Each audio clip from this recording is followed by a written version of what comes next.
Tomb Raider, ah là là, Tomb Raider, c'est un petit peu la galère en ce moment. Ça fait un moment qu'on nous le dit.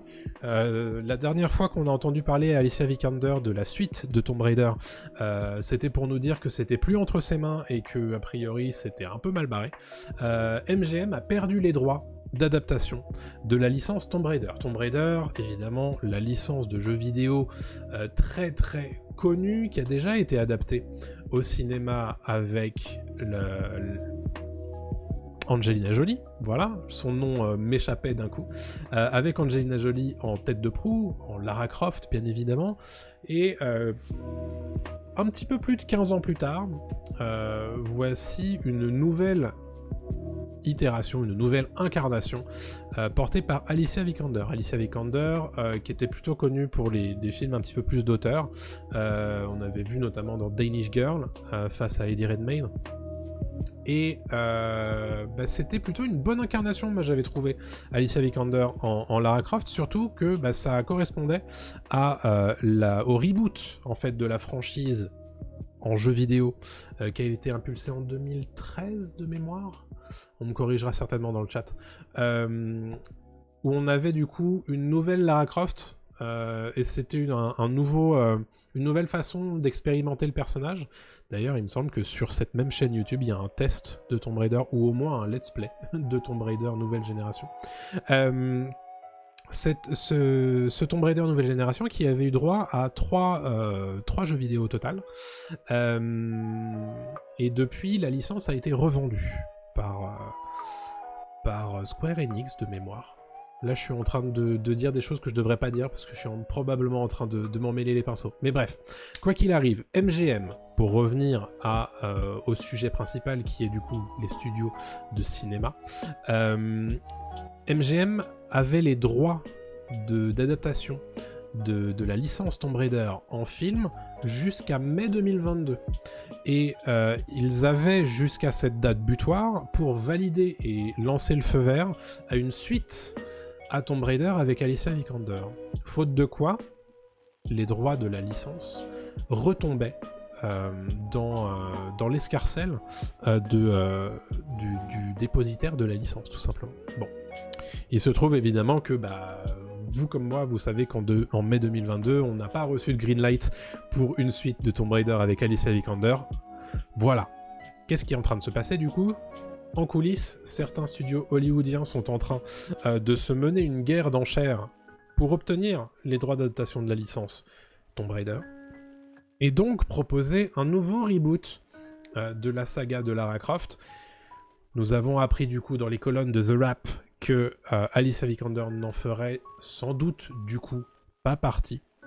C'est un peu dommage parce que moi je trouve que elle apportait bien un nouveau souffle à cette incarnation. Je trouvais que pour le coup, ce qui était le plus réussi dans ce reboot de Lara Croft, de Tomb Raider au cinéma, c'était l'incarnation par Alicia Vikander, bien que le film malheureusement soit quand même assez oubliable. Alors je suis allé regarder pour voir s'il y avait des raisons financières, des raisons économiques pour lesquelles la suite ne se soit pas faite. Il faut savoir que le reboot de Tomb Raider date de 2018 au cinéma. Le film a rapporté 274 millions de dollars, ce qui n'est pas énorme dans les sphères du blockbuster actuel. En revanche, le film n'avait pas un budget de blockbuster immense à la Marvel. C'était 94 millions de dollars sur un budget de production, ce qui fait que du coup, le budget de production ne couvre pas les coûts de marketing.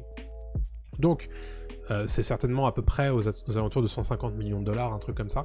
Donc, c'est pas trop mal, à savoir que c'était même moins cher que le budget des Lara Croft d'Angelina Jolie, qui avait rapporté, le premier avait rapporté très exactement 274 millions de dollars également. Donc au final, il n'y avait pas spécialement matière à se dire oui, c'était un four commercial. Non, c'était pas un four commercial ce Tomb Raider. Pour autant, ça a l'air d'avoir été compliqué, cette mise en chantier d'une suite. La suite, pour le coup, était en travail. Il y avait Alicia Vikander était attachée à une suite de Tomb Raider. On avait même une scénariste pour l'écrire, je crois pas qu'on... Alors c'est peut-être... On avait déjà une réalisatrice. La réalisatrice, c'était Misha Green, qui est donc la showrunner de la série Lovecraft Country. Et elle travaillait sur le script. Donc, a priori, tout allait bien. Mais au final, je rappelle que MGM a été racheté par Amazon il n'y a pas si longtemps que ça. Pour 8 milliards de dollars, un truc comme ça, enfin c'est énorme. Et au final, malgré ça, la licence du coup va aller ailleurs, puisque MGM n'a pas tenu sa promesse de mettre en chantier une suite, ce qui a permis du coup aux possesseurs de la licence de la récupérer, tout simplement. Bon, je le disais, au mois de juillet 2022, début juillet 2022, Alicia Vikander disait déjà que les tractations entre MGM et Amazon avaient ralenti le projet et que le projet était plus entre ses mains. Elle disait que elle était OP avec Misha Green, mais que c'était en dehors de sa juridiction tout simplement. Bon la preuve. 2 semaines plus tard, on apprend que Tomb Raider est mise aux enchères, tout simplement. Bon, alors je sais pas ce que vous en pensez, vous, si Alicia Vikander va vous manquer en Lara Croft. Moi, oui. J'aurais bien aimé voir une suite, et peut-être un meilleur film que cette première mouture. Quoi qu'il en soit, il faudra malheureusement nous en passer, c'est bien dommage.